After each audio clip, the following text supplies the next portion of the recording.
Assalamualaikum warahmatullahi wabarakatuh. Selamat pagi, salam sejahtera untuk kita semuanya, saudara-saudara ya kan. Kita bertemu lagi ya setelah liburan hari raya yang cukup panjang ya.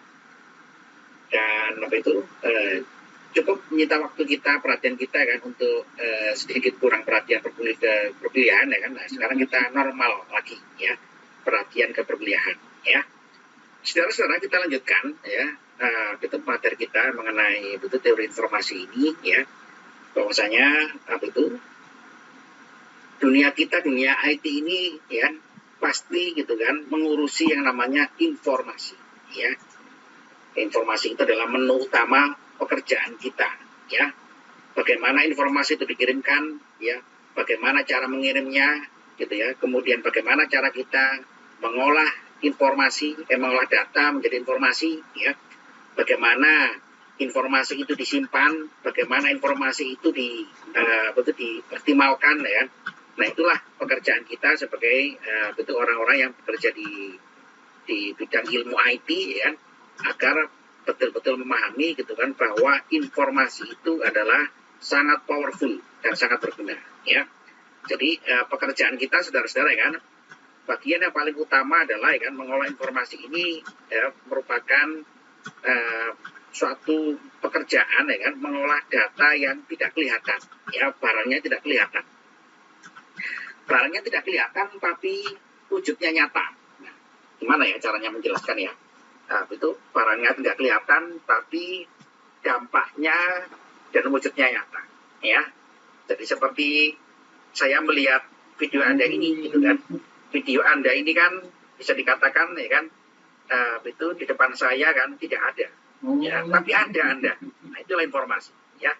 Jadi video Anda ini adalah yang gambar-gambar Anda ini yang tampil depan saya di dalam screen laptop saya ini merupakan representasi daripada wujud nyata Anda di tempatnya masing-masing ya.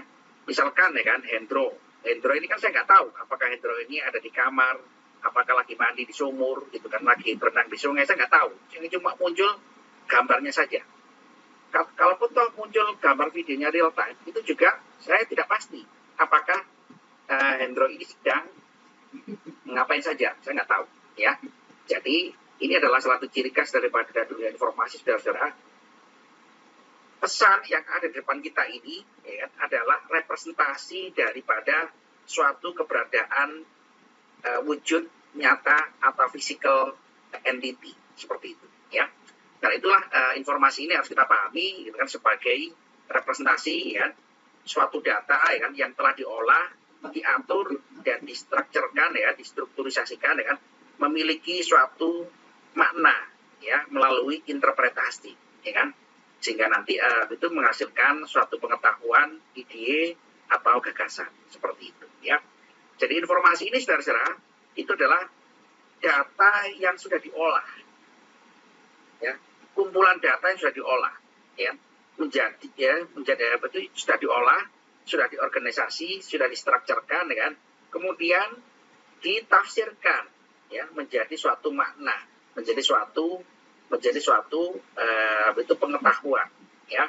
Jadi itu hierarkinya, tingkatannya kan, data dikumpulkan, diolah menjadi informasi, diolah menjadi pengetahuan ya.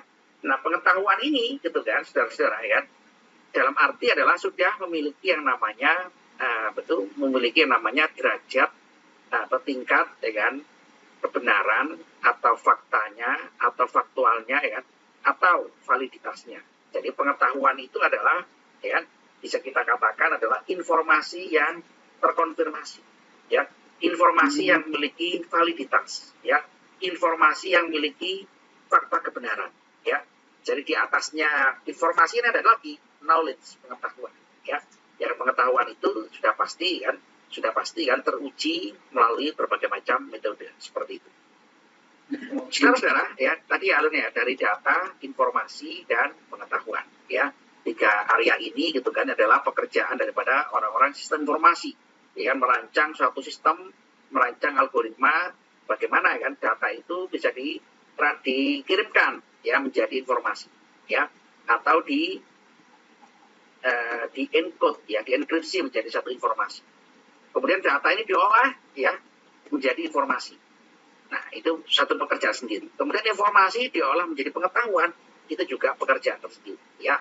Jadi teori informasi ini domain pekerjaannya sangat luas sekali sebetulnya, ya, dari kacamata ilmu kita sangat luas sekali gitu kan, dan sangat lebar sekali, ya, atau juga sangat dalam sekali, melibatkan berbagai macam disiplin ilmu, ya. Di situ ada ilmu matematika, ada ilmu ada ilmu turunannya kan, beserta matematika dan turunannya, ya, turunannya, bahkan sampai ke ilmu juga elektronika, sampai ke telekomunikasi, sampai ke ilmu kita ini, ya. Jadi kalau kita pilah-pilah, saudara-saudara, kan, teori informasi ini sangat luas dan sangat powerful, ya, kalau betul-betul kita paham. Karena itu, saudara-saudara, kan, informasi ini harus kita pahami betul, ya. Informasi ini gitu kan sebagai, ya, kalau menurut Waters dalam bukunya kan tahun 92 kan, informasi itu adalah data yang sudah di-assign dengan konteksnya, ya. Data yang sudah di-assign dengan konteksnya. Jadi contoh gitu kan, gambaran Anda ini depan saya, saudara-saudara, itu sesuai nggak dengan konteksnya? Konteks Anda, ya. Nah, itu berarti belum, ya, ini belum informasi. Jadi saya melihat foto Anda di screen YouTube saya, di screen Zoom saya ini gitu kan, itu belum menunjukkan informasi, itu baru data, ya. Mugicho ini nggak ada fotonya, ya, misalkan, ya, nggak ada fotonya. Kenapa? Karena Mugicho ini gitu kan menampilkan profil gelap, ya. Profil saya nggak tahu, ya. Datanya Mugicho, ya kan, hanya gelap, ya. Mugicho lagi ngapain? Saya tidak tahu. Nah, itu, ya. Jadi itu adalah filosofi daripada suatu itu kita memahami antara perbedaan antara data dengan informasi. Data ini, saudara-saudara, bebas, ya. Data itu boleh apa saja. Data itu boleh data numerik, boleh data image, ya, boleh data kuantitatif, boleh kualitatif, boleh apa saja data, ya. Karena data itu bebas, data itu kita dapatkan secara bebas, ya. Karena itu kan dalam prinsip entropi kemarin yang kita pelajari itu kan, ya. Entropi itu adalah, ya, bisa kita gambarkan sebagai kekayaan, ya, atau ketidakpastian, ya, atau kekacauan, ya, kekacauan berbagai macam data. Ya, data ini mau kita olah menjadi informasi, ya, menjadi informasi. Itu tentu, ya kan, harus kita ketahui, ya, validitasnya, kebenarannya, ya, supaya itu dekat dengan kebenarannya, ya. Saya katakan dekat, ya, dekat, karena informasi itu nanti pada akhirnya harus diukur menjadi suatu kebenaran. Kalau jadi benar, dia menjadi pengetahuan, ya, menjadi knowledge, ya. Kalau salah, jadi apa? Ya, salah menjadi suatu referensi juga, ya, tapi bukan pengetahuan, ya, jadi referensi. Jadi referensi untuk bisa kita olah lagi, seperti itu. Nah, saudara-saudara, seperti kita ketahui bersama, gitu kan, bahwasanya, itu kan, informasi ini, ya kan, bisa kita wujudkan nanti itu menjadi suatu pengetahuan yang bermanfaat, yang berguna, ya kan, menjadi suatu pengetahuan yang nanti bermanfaat bagi umat manusia, seperti itu, ya. Nah, informasi ini, saudara-saudara, ya kan, ibaratnya adalah ilmu pengetahuan yang belum teruji kebenarannya, ya. Jadi tugas kita ini, gitu kan, hanya di level information dulu, ya. Data bikin information, ya. Data bikin information ini, ya, data bikin menjadi informasi ini, itu sudah pekerjaan sudah sangat sulit sekali, ya, dan banyak sekali, ya. Belum lagi information menjadi pengetahuan, itu lebih sulit lagi, ya, lebih sulit lagi. Tapi kita fokuskan dulu pekerjaan kita, ya, mata kuliah kita ini, gitu kan, mengolah data, ya, menjadi informasi dulu. Ya, sepakat, ya, saudara-saudara? Halo, ya. Nah, saudara-saudara, di dalam bukunya David, ya, Hertz, ya, dan juga Albert Rubinstein, ya kan, pada 2014, ya kan, dan juga Fulbright, ya, ada berbagai macam jenis informasi, ya, ada berbagai jenis informasi, gitu kan, yang itu sumbernya dari berbagai macam data, ya. Ada conceptual information, ya, konseptual, ya, kerangka informasi, masih kerangka, ya, kerangka informasi. Ada empirical information, ya kan, Empirical information ini adalah mulai dekat dengan fakta, ya, dekat dengan fakta. Ada procedural information, ya, procedural information ini gitu kan, langkah-langkah, ya, langkah-langkah itu dari identifikasi suatu data, ya. Ada stimulatory information, ya, ada juga policy information, ada directive information, ya. Ada berapa ini berarti? Ada 6, ya, ada 6 jenis informasi, ya. Conceptual information ini, saudara-saudara, ya kan, adalah informasi yang berkaitan dengan data teoritik, ya, atau gagasan teoritis, ya, gagasan teoritis, ya kan, prinsipal, ya kan, atau konsep, ya kan, yang bisa kita katakan sebagai abstrak, ya, masih abstrak, ya. Sebagai contoh gitu kan, saya melihat itu foto Anda di sini gitu ya, foto-fotonya Anda ya, Pak Mugijo ya. Pak Mugijo mana ini Pak Mugijo? Pak Mugijo. Ya Pak. Nah, Pak Mugijo. Di mana Pak rumahnya? Saya di Banyuwangi Pak. Wah, Masya Allah Banyuwangi. Iya, Jawa Timur. Saya mau ke sana kemarin, Banyuwangi. Ya. Oh ya Pak. Iya, saya mau penasaran dengan wilayah timur karena belum pernah saya eksplorasi. Insya Allah nanti saya ke sana. Iya. Iya, silakan mampir Pak. Iya. Atau kontak. Iya. Pak Mugijo di daerah mana? Kecamatan Songgon Pak. Songgon? Oh, alah. Iya. Teman-teman saya waktu S1 dari Banyuwangi itu betul-betul semua itu. Hebat-hebat semua ya, dari Banyuwangi. Dari SMA 2 ya Banyuwangi yang terkenal dia. Saya sebenarnya pendatang sih Pak di sini. Oh, pendatang. Saya. Oh, iya. Aslinya Jogja. Oh, Jogja. Oh, alah. Iya. Bisa bahasa Osing? Tidak bisa Pak. Iya. Oke, kita lanjutkan ya. Jadi conceptual information ini saudara-saudara itu adalah hasil daripada pengolahan data, ya. Jadi informasi ini kita sepakati ya, merupakan hasil pengolahan data ya, sampai diformulasi. Jadi ada satu pengolahan pengolahan data. Data itu nanti menjadi formulasi, menjadi satu prinsip ya. Formulasi itu perumusan. Ya, itu namanya conceptual information. Contohnya apa? Contohnya adalah ChatGPT. ChatGPT itu kan kalau kita tanya kan, sebutkan teori tentang Newton. Ya, teori tentang Newton itu kan dia membuat resume dari berbagai sumber. Artinya apa? Ya, ChatGPT kan nggak ngerti tentang teori Newton. Anda tahu ya teori Newton ya. Ya. Tapi dia membuat suatu konsepsi. Ya, konsepsi mengenai teori Newton. Nah, itu adalah contoh gitu kan suatu sistem yang berhasil mengolah data-data menjadi conceptual information seperti itu ya.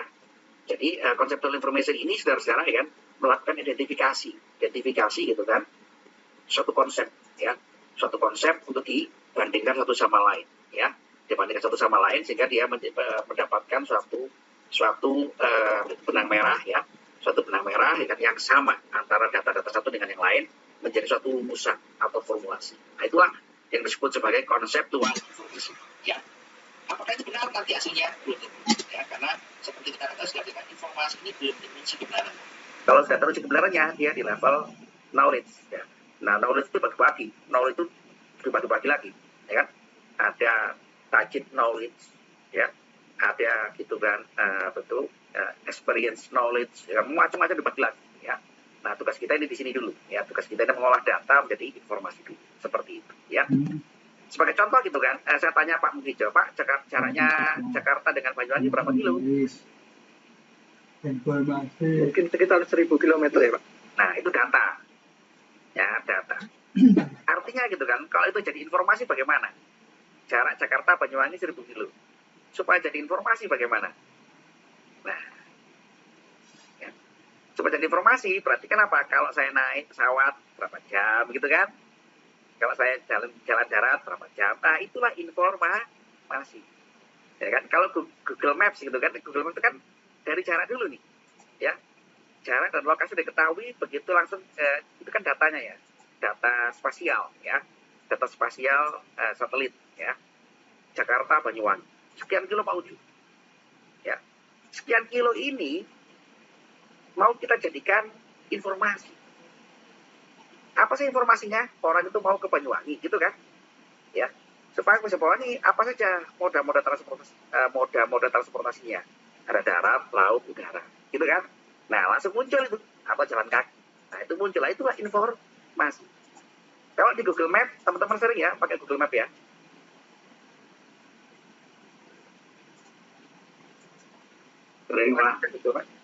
Pakai Google Map, jangan sampai nggak pernah ini.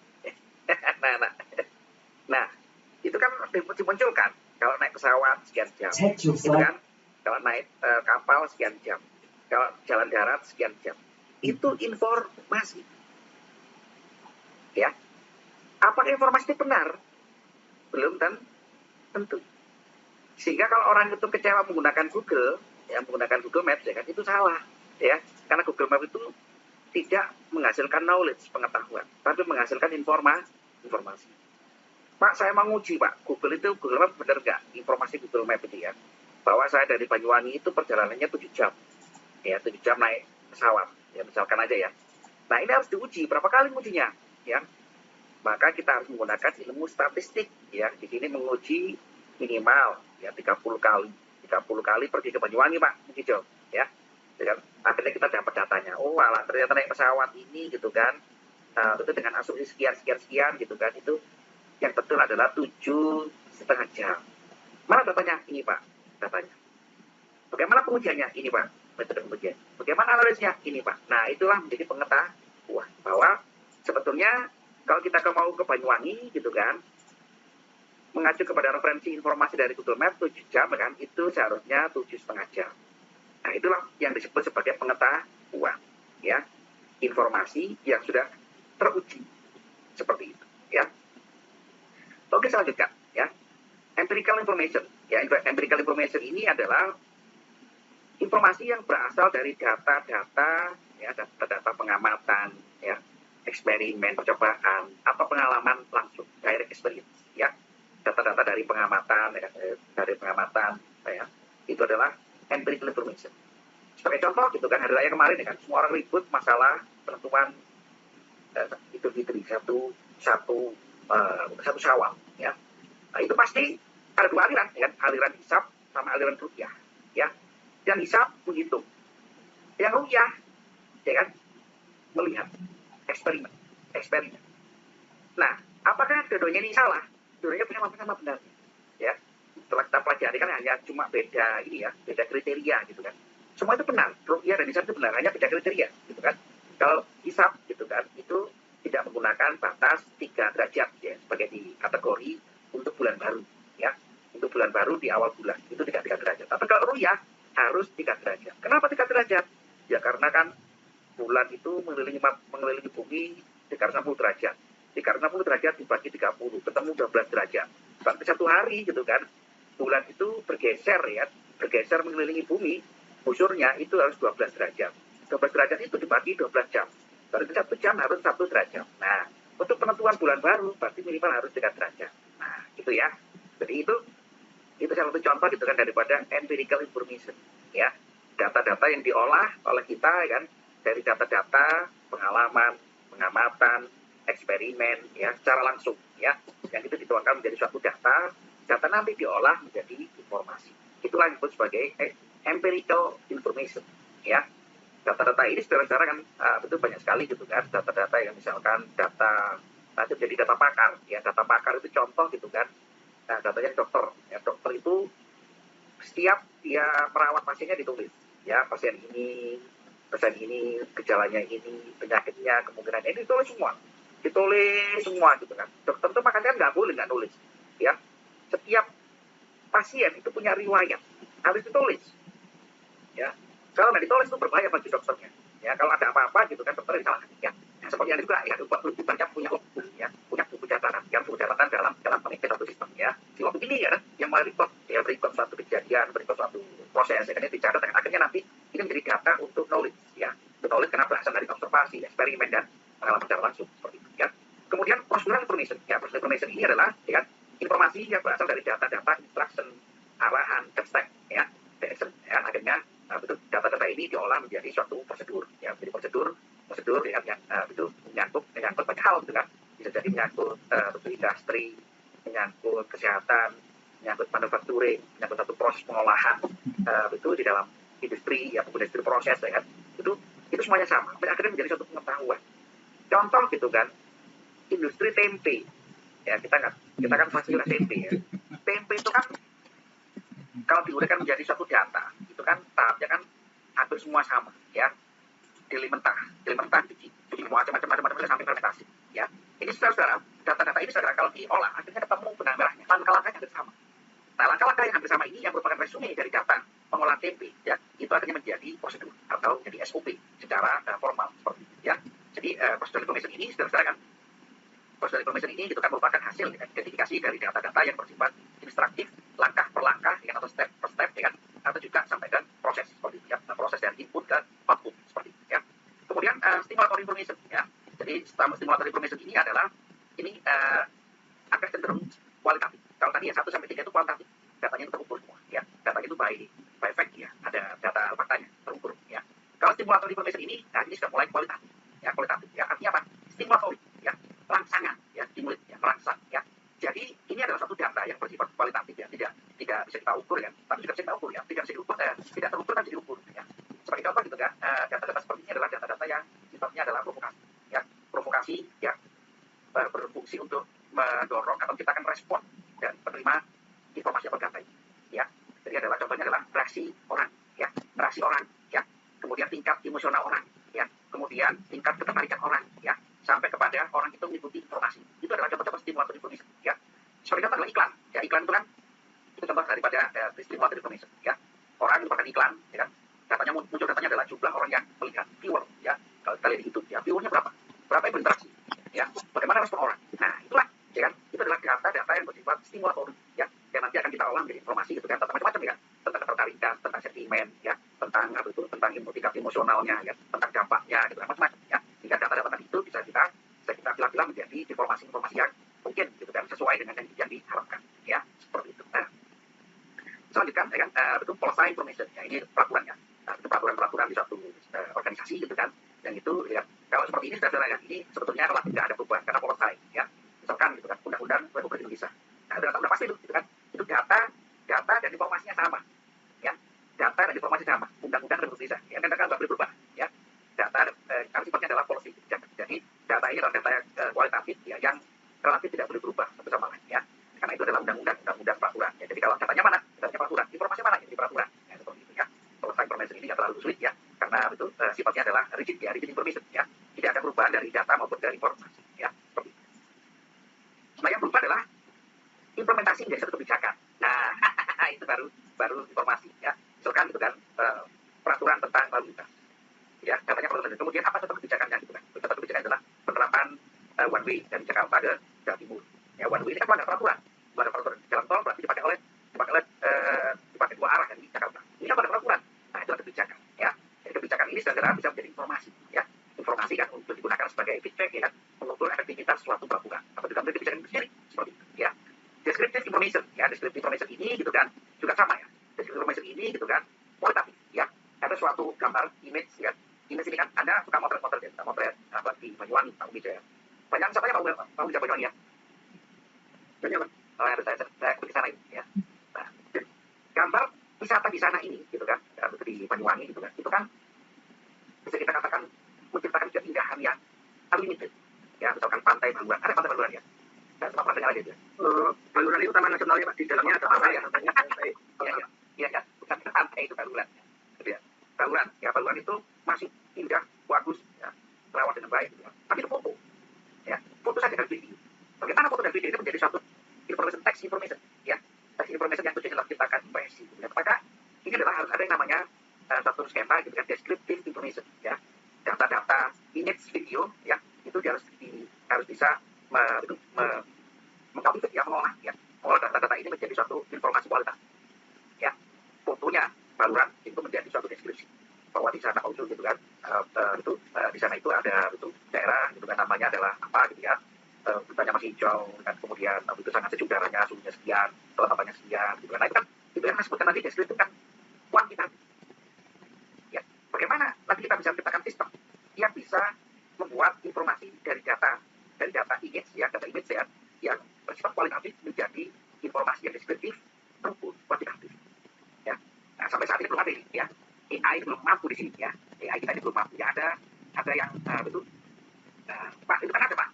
Buat yang mendeskripsikan satu gambar itu manusia bukan AI, bukan artificial intelligence ya, itu kan artificial intelligence buatan ya, sistem buatan. Tapi kalau foto dihasilkan oleh penggunanya atau pembuatnya itu bukan AI ya, itu berdeskripsi by human seperti itu ya. Nah, ini saudara yang di level ini gitu kan, ini memang sangat sulit ya, di level ini sangat sulit kalau itu by AI ya, karena ini membutuhkan web dengan ya, membutuhkan AI yang sangat cerdas sekali ya, dilatih berulang-ulang ya, dikasih foto manual, dikasih foto data satelit, dikasih foto kata-kata yang tentang estetika keindahan, dikasih foto-foto sehingga dia bisa meresumi ya, oh ternyata foto Palu ini gitu kan, itu sangat asli, sangat hijau, sangat nyaman untuk manusia, sangat nyaman untuk ini gitu kan, ya, sangat nyaman sekali. Nah, tapi nggak tahu kalau orang gitu copot di nyamuk seharian bisa pulang gitu.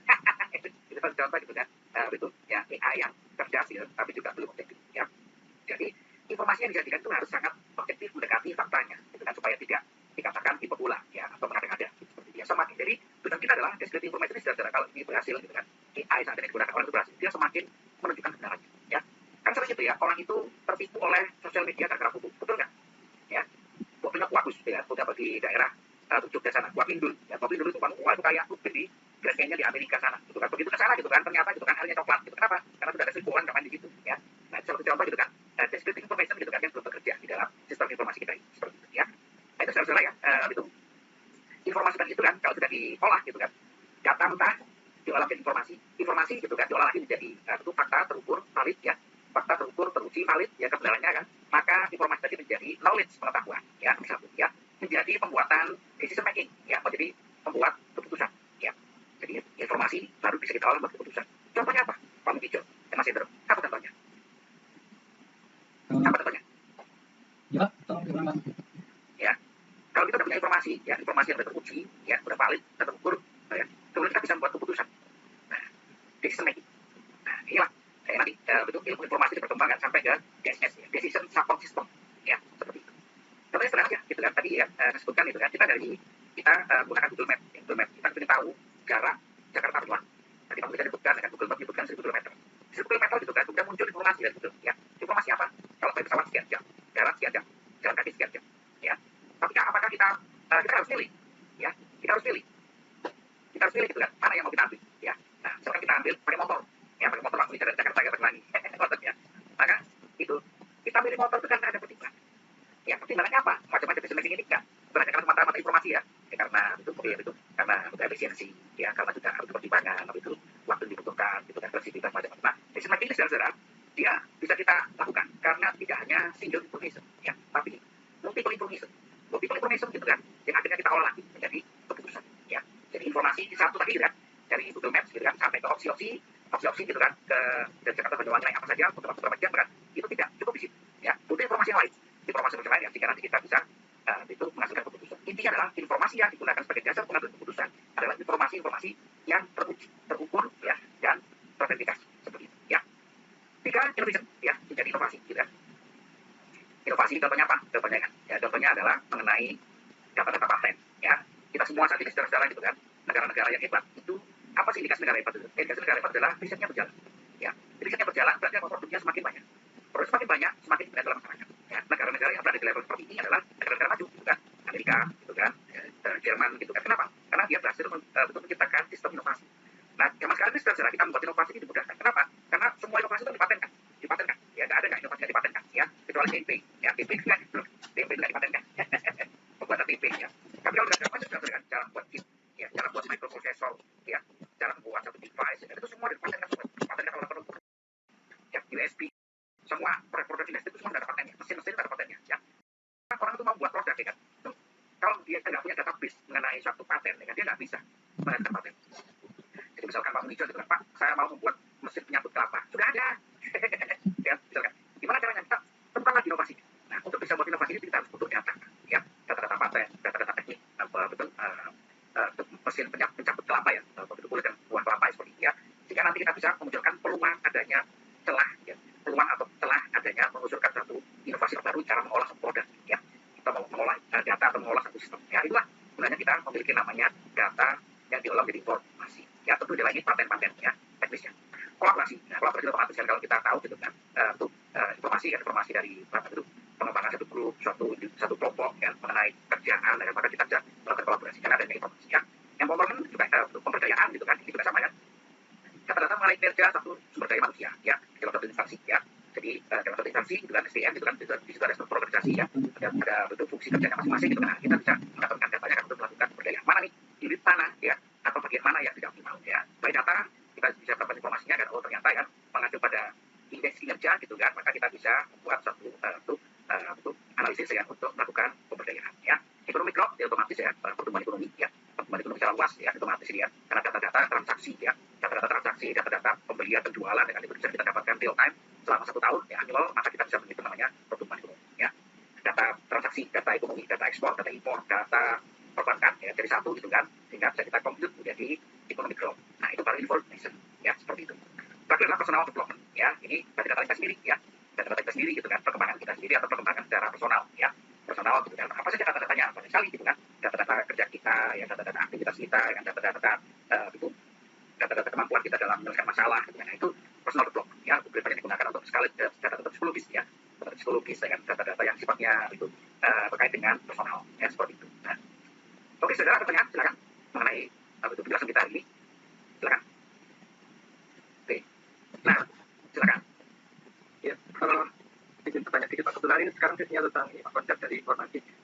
Ingin tanya tentang ini, perbedaan dari data dan informasi. Dari yang sering saya baca kan bahwa arti dari data itu adalah fakta yang tidak memiliki arti, sedangkan informasi adalah hasil dari pengolahan data sehingga memiliki arti. Tapi dalam prakteknya saya lihat sering kali ini tumpang tindih dan susah dibedakan, Pak. Karena kalau kita mengolah data yang kita pakai itu sebenarnya sudah memiliki arti dan hasil dari pengolahan pihak lain. Dan kemudian informasi yang dihasilkan dari pengolahan ini dipakai oleh pihak lain sebagai data inputan. Jadi seringkali tumpang tindih. Itu bagaimana menjelaskan ini, Pak? Ya, nggak apa-apa, dari sisi kita saja.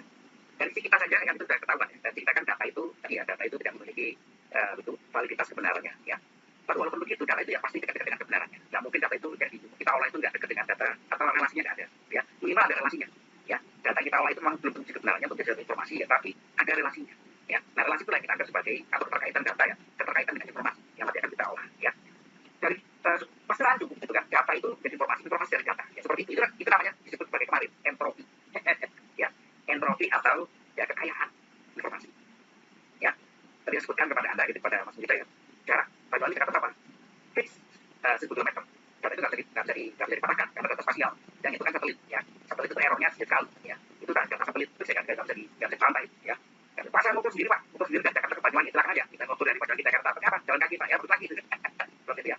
Nah itu bagus lagi ya, itu kita harus contoh bahwa data ini kan 1000 km mau kita olah dari informasi. Apa informasi yang mau kita olah ya Pak? Saya mau kaitkan dengan moda transportasi yang tersedia. Berapa jam waktu dibutuhkan dari Jakarta ke Banyuwangi. Nah itu baru informasi. Nah informasi ini bagi orang lain apa? Jadi data juga kan? Ya, kalau naik pesawat 7 jam, kalau naik darat sekian jam, jalan kaki sekian jam, naik motor sekian jam, ya gitu. Jadi data baru lagi bagi pengguna yang lain. Jadi kekacauan informasi ini saudara, yang penting adalah dari sisi kita sendiri itu clear ya, ini data informasi. Tapi bagi orang lain itu belum ya. Jadi itu pasti akan itulah yang disebut sebagai kekayaan ya, atau kekacauan informasi trofi ya. Begitu, Mas Wijaya. Ya, jadi kita batasi sudut pandangnya dari Pak. Ya, sudut pandang kita dari mana? Karena kita nggak boleh mengintervensi sudut pandang orang lain. Oh dia punya kepentingan diri ya. Dia punya kepentingan diri ya. Dari sisi kita ada kepentingannya di mana ya, kepentingan kita ya. Oke, bagus ya. Terima kasih Pak. Ya, ya. Mas Noto Sarno, gimana? Noto, di sini Pak. Ya, Nah, kaitannya dengan teori informasi, terus akhir-akhir ini kan lagi ini ada berita petinggi Google yaitu Geoffrey Hinton itu keluar dari Google Pak, di mana beliau menyikapi tentang pengembangan IT yang harus hati-hati gitu. Ya. Nah, di sisi lain kita para ya termasuk saya yang sedang belajar kayak gitu dalam menyikapi situasi kayak gini seperti apa ya Pak? Karena kita kan semangatnya belajar tentang data, tentang informasi kayak gitu kan sebagai ya untuk meningkatkan kualitas hidup kita gitu. Tapi di sisi lain ternyata ketika kecerdasan buatan yang kita ketahui memang sangat-sangat powerful dalam menghimpun informasi termasuk data dan sebagainya. Jadi siapa yang menguasai data dialah yang pemenangnya gitu Pak.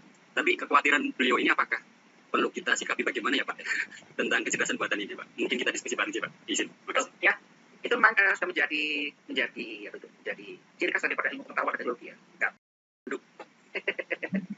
Jadi itu menunjukkan bagi kita cara harfiah ya. Cara harfiah itu kan menunjukkan kekayaan daripada Tuhan Yang Maha Esa ya. Kekayaan ilmunya Tuhan Yang Maha Esa ya. Jadi nggak ada yang bisa bendung, ya, itu memang tidak terbatas ya. Itu kan Itu kan kekhawatiran saja, ya, kekhawatiran. Ya, ilmu pengetahuan itu saudara-saudara ya, dikendalikan dengan yang namanya wisdom. Ya, jadi ini saya tingkatkan sedikit pemahaman kita ya, secara filosofi pengetahuan ya, filsafat pengetahuan ya. Nah, kalau ada S2 atau S3 akan dikenalkan ya, menjadi wisdom. Ya, di atas pengetahuan itu apa? Wisdom. Ya, jadi kebijaksanaan. Ya, kebijaksanaan itu di atasnya apa lagi apa? Spiritual lagi. Ya, semakin tinggi semakin. Nah, gitu ya. Jadi saudara-saudara kan, itu jangan khawatir ya. Itu adalah salah satu perkembangan daripada ilmu pengetahuan dan hukum. Ya, yakinlah bahwa ilmu pengetahuan ini tidak akan pernah menggantikan manusia.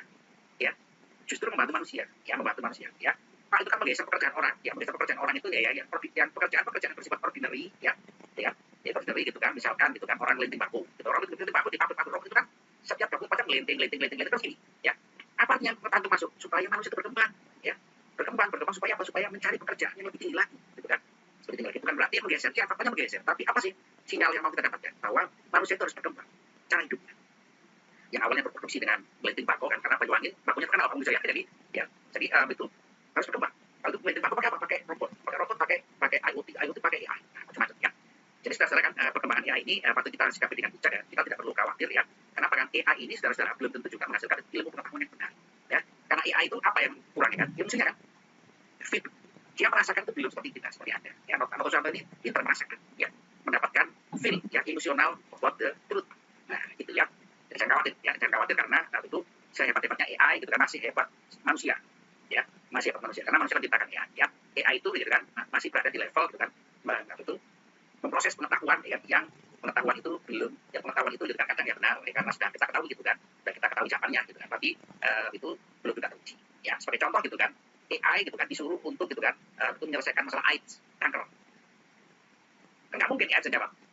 Ya, jadi AI itu jangan dianggap sepowerful mungkin karena AI itu kan bekerja dengan data-data tadi yang online semua, data-data online di seluruh dunia dikumpulkan semua kan, diolah sama dia menjadi satu pengetahuan ya. Nah, ilmu seperti itu AI itu nggak akan pernah dapat ya, karena itu kan ilmu yang bersifat basic knowledge ya, terikat dengan personalnya orang ya, gitu kan, jadi nggak perlu khawatir ya. Jadi AI ini hanya mampu bekerja di level data-data yang online ya. Kan banyak data-data yang online. Nah, ya, data-data ya, jadi jangan khawatir ya. AI ini powerful kan untuk data-data yang sudah pasti. Ya, data-data yang sudah pasti yang sudah kita peroleh setiap hari ada ya. Contoh gitu kan, data-data AI sampai hari ini gitu kan, jangan dianggap powerful. Kenapa?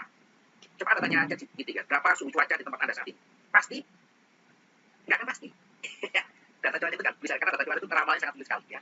Data cuaca itu menjadi informasi itu sangat sulit sekali dan banyak salahnya. Pasti salah ya. Cuma salahnya dalam batas toleransi ya. Perkiraan suhu 35 terukur di lapangan 38 ya, normal ya. Dalam batas-batas yang normal ya, seperti itu ya. Jadi Mas Tahu Santo, jangan khawatir ya, manusia itu lebih cerdas daripada AI ya. Karena kita menciptakan AI ya, begitu. Siap Pak, berarti tadi kita highlight atau garis bawahi tentang wisdom itu ya Pak ya? Iya. Iya, wisdom. Ya, kapan-kapan nanti kita diskusi ya mengenai filosofi pengetahuan ya. Jadi itu saya sangat senang ya Mas Toto ya, sangat cerdas sekali ya. Ada itu. Ada layak ini untuk lihat sebuah ya, garis tiga ya. Bismillah, niat Pak. Nah, gitu. Jadi lebih berkat mana asalnya? Saya Banyumas Pak, Jawa Tengah. Cuman sekarang stay di Kalbar Pak. Mantap ya. Merantau. Bagus sekali ya. Saudara-saudara, di pertemuan selanjutnya ini gitu kan, saya akan bahas tentang contoh daripada encoding dan decoding ya. Encoding ini saudara-saudara ya, kalau sudah kita jalankan sangat mudah sekali ya. Karena teknisnya maka kuliah ini adalah membahas teknik coding dan decoding ya.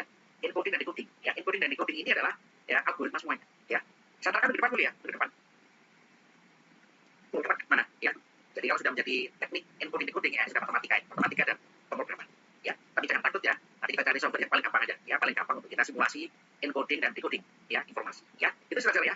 Tapi itu prinsipnya kita bahas, kita selesaikan dulu kan. Kemudian kita carikan contoh bagaimana men-encoding informasi ya sampai ke decoding. Pak, informasi ini sampai di level security juga bisa ya. Sampai ke level security secara teknis ya juga bisa ya. Macam-macam ya, kebutuhan ya, atau juga penerapannya ya. Terima kasih saudara, Mas Mudijo, Mas Nato Santo ya, dan yang lain juga ya. Di sini ada Hendro, Ilham ya, dan yang lainnya, ada Guritno, dan Muhammad ya. Betul sekali ya, 12 orang ya. Selamat beraktivitas ya, sampai ketemu di depan insyaallah ya. Dan materi saya juga di LMS ya. Selamat siang, assalamualaikum warahmatullahi wabarakatuh, selamat beraktivitas. Waalaikumsalam warahmatullahi wabarakatuh. Terima kasih Pak. Ya, sama-sama. Recording stopped.